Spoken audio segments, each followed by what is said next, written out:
Hello students, मैं S Chandrawat स्वागत करता हूं सभी का विनायक एजुकेशन ग्रुप के इस ऐप के ऊपर। प्यारे विद्यार्थियों, आपके सामने फिर से लेकर हाजिर हो चुका हूं 12th क्लास एजी केमिस्ट्री। और इसके अंदर अपन चर्चा कर रहे हैं वर्मी कंपोस्ट बनाने की विधि के बारे में। आप लोगों को पिछले सेशन में बताया गया था कि वर्मी कंपोस्ट बनाने के लिए थोड़ी धरातल से ऊंचाई पर, थोड़ा सा धरातल की ऊंचाई पर और छायादार स्थान का चयन अपन करते हैं। और छायादार स्थान का चयन क्यों करते हैं, इसका कारण है क्योंकि जो केंचुए होते हैं उनको प्रकाश की आवश्यकता नहीं होती है, वो अंधेरे में ही सबसे ज़्यादा क्रियाशील होते हैं, अधिक क्रियाशील होते हैं। इसलिए अपन क्या करते हैं कि उनको छायादार स्थान पर ही रखते हैं। प्यारे विद्यार्थियों, यहाँ पर वर्मी कंपोस्ट बनाने के लिए सबसे महत्वपूर्ण चीज होती है क्यारी या बेड का निर्माण करना। क्यारी या बेड के निर्माण के बारे में अपनी बात हुई थी। मैंने आपको बता दिया था कि इसके लिए कम से कम 40 से 50 जो है फीट लंबी, 40 से 50 फीट लंबी तथा 3 से 4 फीट चौड़ी क्यारी या बेड का निर्माण अपन करते हैं। ये जो क्यारी या बेड बनाई जाती है, इसकी लंबाई चौड़ाई को आप लोग अपनी आवश्यकता अनुसार चेंज कर सकते हैं, ऐसी कोई दिक्कत नहीं होती है। ठीक है। अब इसके भराव की बात आ जाती है, किस प्रकार से इसको भरेंगे। तो देखो, भरने के लिए पहली प्रक्रिया मैंने आप लोगों को बता दी थी कि जो भी घास फूस होती है, जो भी कृषि अपशिष्ट होते हैं, बिछावन होती है, तो इससे लगभग 6 इंच मोटी परत अपन सबसे पहले यहाँ पर लगाते हैं। ठीक है। तो यहाँ पर अपन ध्यान रखेंगे कि 3 इंच मोटी परत अपन यहाँ पर लगा देते हैं। भूसा है, तिनका है, कड़वी है, जूट है ना, आदि की लगभग 3 इंच मोटी सतह अपन यहाँ पर बिछा देते हैं। ठीक है। इसके बाद अपन क्या करेंगे, बिछावन को नम कर देते हैं। मैंने आपको बता दिया था कि यहाँ पर लगभग 30% नमी होना आवश्यक होती है। तो अपन क्या करते हैं, सबसे पहले लगभग 3 इंच मोटी बिछावन की जो है इस प्रकार से परत वहां पर लगा देते हैं। उसके बाद उसके ऊपर क्या छिड़केंगे, अपन पानी छिड़केंगे, उसको नमी युक्त बना देते हैं। ठीक है। और आगे अपन बात करते हैं तो इस बिछावन में 2 इंच मोटी एक परत कंपोस्ट या गोबर की बिछाई जाती है। यानी यहाँ पर गोबर की अपन 2 इंच मोटी परत यहाँ पर बिछा देंगे। ठीक है। पुनः इस परत को पानी से अपन नम कर देते हैं। इस प्रकार वर्मी कास्टिंग, जिसमें केंचुए और कोकून ये सब होते हैं, उन सभी को इसके ऊपर अब डाल दिया जाता है। इस परत पर गोबर व मामूली सड़ा हुआ कृषि अपशिष्ट पदार्थ भी बिछा दिया जाता है। इस तरह परतों की कुल ऊंचाई लगभग 1.5 फीट तक हो जाती है। कितनी हो जाती है? 1.5 फीट तक हो जाती है। और उस ढेर पर समय समय पर अपन क्या करते रहते हैं, पानी का छिड़काव करते रहते हैं, जिससे लगभग 60 दिन में आपका वर्मी कंपोस्ट जो होता है वो बनकर बिल्कुल तैयार हो जाता है। ठीक है। तो इसके बारे में अपन यहां पर बात कर लेते हैं। तो बढ़ते अपन आगे की तरफ, जहां पर अपन ने लिखना छोड़ा था उसके आगे अपन बढ़ेंगे। तो देखो, बिछावन को पानी से नम कर दिया जाता है,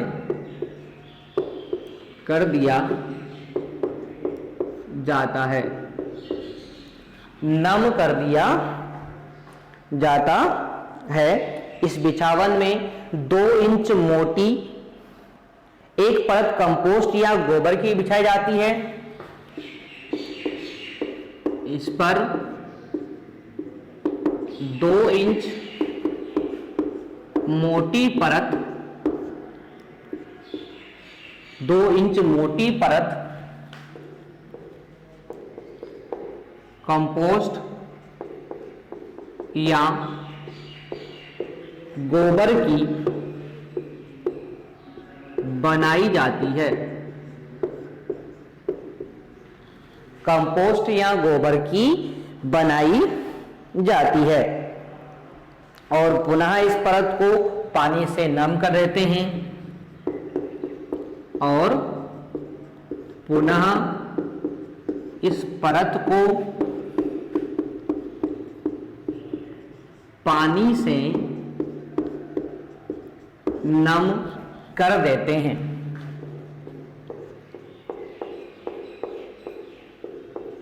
नम कर देते हैं। ठीक है। इस परत पर वर्मी कास्टिंग, इस परत पर वर्मी कास्टिंग, जिसमें केंचुए, कोकून आदि होते हैं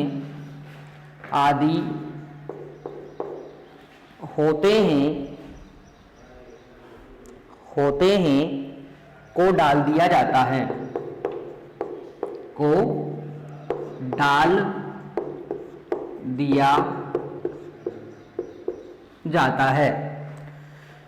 डाल दिया जाता है।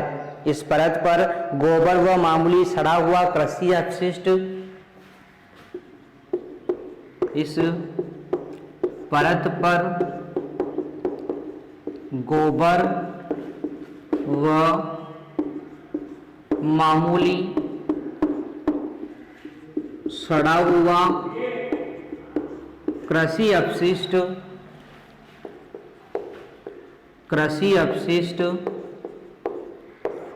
बिछा देते हैं। कृषि अपशिष्ट बिछा देते हैं। इस तरह परतों की कुल ऊंचाई,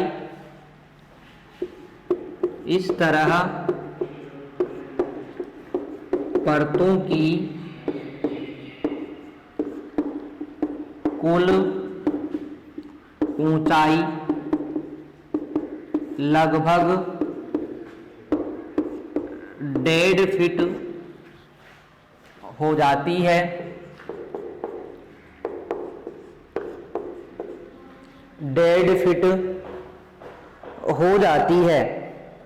इसको टाट या घास फूस से ढक दिया जाता है।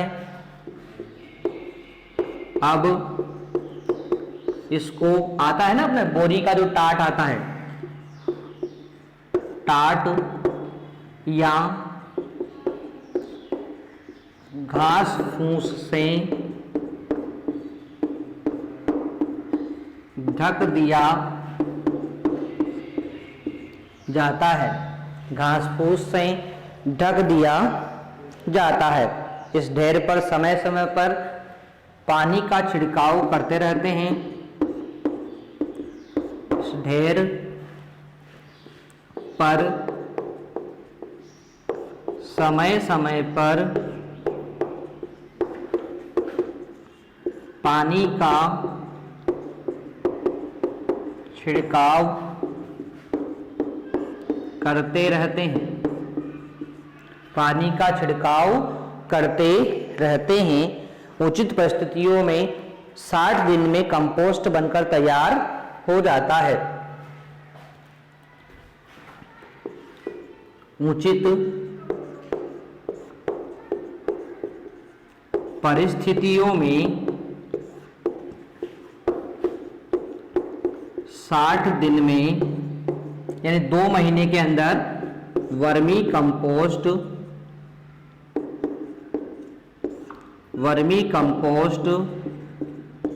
बनकर तैयार हो जाता है। वर्मी कंपोस्ट बनकर तैयार हो जाता है। इसके तैयार होने पर पानी का छिड़काव बंद कर देते हैं, जिससे केंचुए निचली परत में चले जाते हैं। इसके तैयार होने पर पानी का छिड़काव बंद कर देते हैं, जिससे केंचुए निचली परत में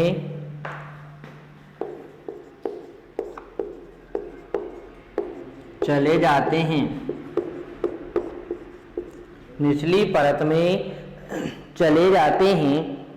इसके बाद ऊपर से वर्मी कंपोस्ट को इकट्ठा कर लेते हैं। इसके बाद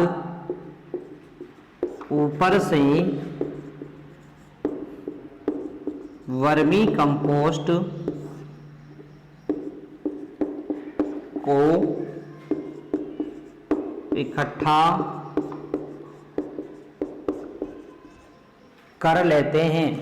ठीक है, तो वर्मी कंपोस्ट को क्या कर लेते हैं, यहां से अपन इकट्ठा कर लेते हैं। तो इस प्रकार से मैंने आपको यहाँ पर वर्मी कंपोस्ट बनाने की विधि बताई है। एक बार मैं फिर रिपीट कर रहा हूं। सबसे पहले जैसे ही क्यारी अपनी तैयार हो जाती है, लगभग 40 से 50 फीट लंबी, 3 से 4 फीट चौड़ी क्यारी बनकर, बेड बनकर अपनी तैयार हो चुकी है। अब उसके भरावन की बारी आती है। तो सबसे पहले आप लोग क्या करेंगे, जो भी कड़बी होती है ना, इधर से आपका कृषि अपशिष्ट होता है, जो भी आपके जूट होते हैं, ये जितने भी अपशिष्ट होते हैं, इन अपशिष्टों को अपन उसकी तह में बिछाते हैं और लगभग 3 इंच मोटी सतह वहां पर बना देते हैं। उसके बाद बिछावन को जो अपन ने बिछाई है उसको पानी से नम कर देते हैं। इस पर 2 इंच मोटी परत कंपोस्ट या गोबर की अपन बनाते हैं। ठीक है, और पुनः इस परत को अपन पानी से नम कर देते हैं। अब इस परत पर वर्मी कास्टिंग जो होती है, जिसमें केचुए होते हैं, कोकून होता है ना, तो ये जो पदार्थ होते हैं इनको अपन क्या कर देते हैं, अब उसके ऊपर डाल देते हैं। तो इस परत को अब देखो, जैसे अपन ने उसको फैला दिया वहां पर, तो अब इस परत पर अपन गोबर व मामूली सड़ा हुआ कृषि अपशिष्ट यहाँ पर बिछा देते हैं। अब इस तरह परतों की कुल ऊंचाई लगभग 1.5 फीट के आसपास हो जाती है। तो अब इसको अपन टाट या घास फूस से इसको ढक देते हैं। ठीक है, जैसे उसको ढक दिया, तो ढकने के बाद अब उस पर क्या करते हैं अपन, समय समय पर उस ढेर के ऊपर लगातार पानी वहां पर अपन डालते रहेंगे, ताकि लगातार वहां पर नमी बनी रहे। ठीक है, अब क्या करते हैं, जैसे अपन लगातार वहां पर पानी डालते रहेंगे, नमी वहां पर उपस्थित रहेगी, तो उस कंडीशन में क्या होता है कि जो केंचुए होते हैं वो खाद का निर्माण कर देंगे और लगभग 60 दिन में वर्मी कंपोस्ट बनकर आपका तैयार हो जाता है। 2 महीने में आपका वर्मी कंपोस्ट बिल्कुल तैयार हो जाएगा। अब क्या करते हैं, इसके तैयार होने पर अपन पानी का छिड़काव यहाँ पर बंद कर देते हैं, ताकि केंचुए कहाँ चले जाएं, केंचुए निचली सतह पर चले जाएं, और अपन ऊपर से क्या कर लेते हैं, उस खाद को वहां से, वर्मी कंपोस्ट को अलग कर लेते हैं। तो इस प्रकार से अपन क्या कर सकते हैं, वर्मी कंपोस्ट का निर्माण कर लेते हैं। ये विधि मैंने आपको यहाँ पर बता दी है। ठीक है, चलो, तो ये थी अपनी वर्मी कंपोस्ट बनाने की विधि। आशा करता हूं आपको ये बात यहाँ पर समझ में आ गई होगी। अब देखो, वर्मी कंपोस्ट जो होता है, मैंने आपको बता ही दिया था पहले कि वर्मी कंपोस्ट जो होता है, ये खाद गोबर की खाद की तुलना में बहुत अच्छे पोषक तत्व मृदा में उपलब्ध करवाती है। यानी यहाँ पर क्या होता है, यहाँ पर जो होता है ना, इस खाद के द्वारा जो पोषक तत्व प्रदान किए जाते हैं वो गोबर की खाद की तुलना में ज्यादा होते हैं। और इस कंडीशन में अपन बात करते हैं, तो देखो, यदि पोषक तत्व ज्यादा मात्रा में उपलब्ध करवा रही है, तो इसके द्वारा मृदा की उर्वरता को बहुत ज्यादा मात्रा में बढ़ाया जाएगा। ठीक है, तो इसके बारे में अपन यहाँ पर बात कर लेते हैं कि भाई इस वर्मी कंपोस्ट के क्या क्या लाभ होते हैं मृदा में, इसके बारे में अपन यहाँ पर चर्चा करते हैं। ठीक है, तो इस चीज को अपन यहाँ पर लिखेंगे। हेडिंग है अपना वर्मी कंपोस्ट के लाभ। वर्मी कंपोस्ट के लाभ, यानी इस वर्मी कंपोस्ट बनाने के अपन को क्या क्या लाभ होते हैं, इनके बारे में अपन यहाँ पर थोड़ा सा चर्चा कर लेते हैं। ठीक है, थोड़ा सा मैं इसको नीचे आपको लिख देता हूं।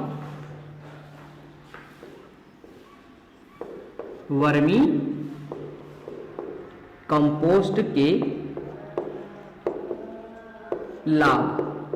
वर्मी कंपोस्ट के लाभों की अपन बात करते हैं, तो सबसे पहला लाभ जो होता है कि वर्मी कंपोस्ट देसी खाद की तुलना में अधिक श्रेष्ठ किस्म का होता है और इसमें गोबर की खाद की तुलना में अधिक मात्रा में पोषक तत्व पाए जाते हैं। तो ये तो अपन पढ़ चुके हैं पहले भी। ठीक है, तो लिख लेते हैं, यह देसी खाद की तुलना में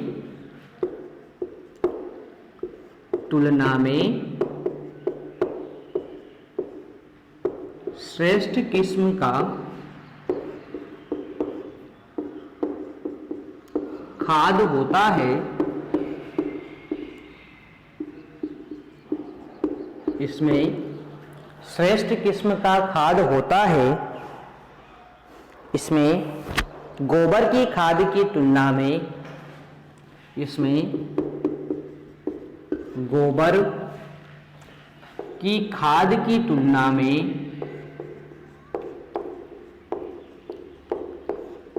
में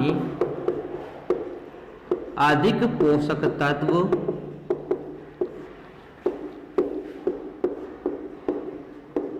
पाए जाते हैं, अधिक पोषक तत्व पाए जाते हैं। ठीक है, सेकंड लाभ की अपन बात करते हैं। तो देखो, वर्मी कंपोस्ट के उपयोग से मृदा की जल धारण क्षमता बढ़ जाती है, जिससे भूमि का कटाव रुकता है। तो इसके प्रयोग से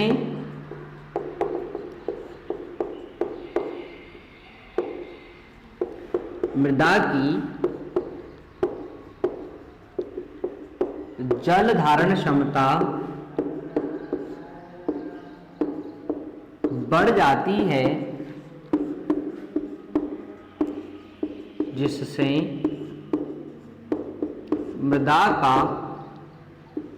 जिससे मृदा का कटाव कम होता है।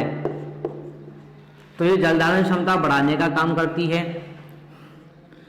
तीसरा क्या क्या लाभ होता है तीसरा इसका, तो इसमें एक्टिनोमाइसीटीज की मात्रा देसी खाद की तुलना में 8 गुना ज्यादा होती है, और इस कारण यहाँ फसलों में रोग प्रतिरोधक क्षमता को ये बढ़ाती है।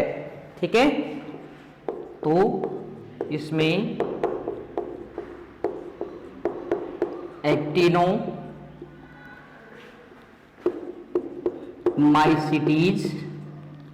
एक्टिनोमाइसीटीज की, थोड़ा सा एक मिस्टेक कर दिया है यहाँ पर, एक्टिनोमाइसीटीज की मात्रा देसी खाद की तुलना में 8 गुना अधिक होती है, 8 गुना अधिक होती है,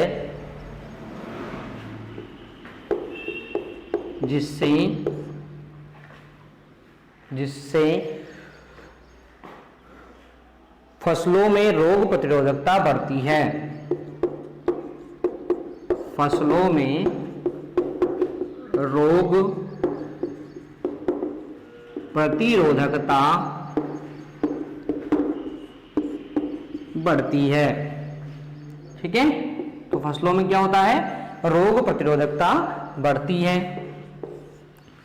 चौथा लाभ की अपन बात करते हैं, तो इसके उपयोग से खेत में ह्यूमस की मात्रा बढ़ती है, क्योंकि आपको पता है कि इसमें कार्बनिक पदार्थ ज्यादा मात्रा में पाए जाते हैं। तो इसके प्रयोग से मृदा में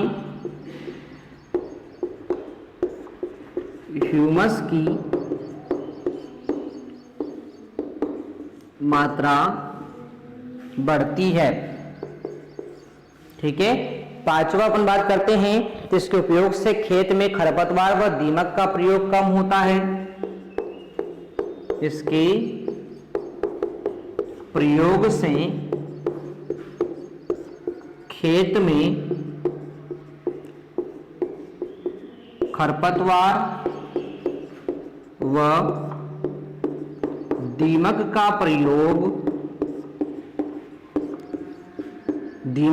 प्रकोप कम होता है, प्रकोप कम होता है। 6 अपन बात करते हैं, तो केंचुए ऑक्सिन व साइटोकाइनिन नामक हार्मोन का स्त्राव करते हैं, जो पौधों की वृद्धि व रोग रोधी क्षमता बढ़ाते हैं। ठीक है, तो केंचुए ऑक्सिन व साइटोकाइनिन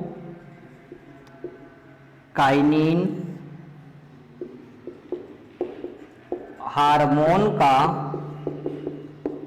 स्त्राव करते हैं, जो पौधों की रोग रोधी क्षमता व वृद्धि को बढ़ाते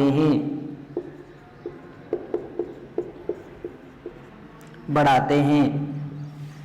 और अगला उपयोग अपन बात करते हैं तो ये टिकाऊ खेती के लिए बहुत महत्वपूर्ण होता है ना।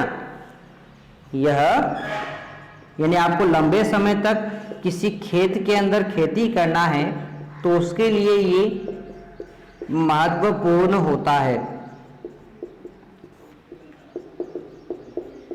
ठीक है, तो इस प्रकार से अपन ने वर्मी कंपोस्ट बनाने की विधि और वर्मी कंपोस्ट के क्या क्या लाभ होते हैं इनके बारे में यहाँ पर चर्चा कर ली है। आशा करता हूँ सभी प्यारे विद्यार्थियों को यहाँ तक की बात बिल्कुल समझ में आ गई होगी। मिलते हैं अपन नेक्स्ट सेशन में, तब तक के लिए टेक केयर, बाय विद्यार्थियों।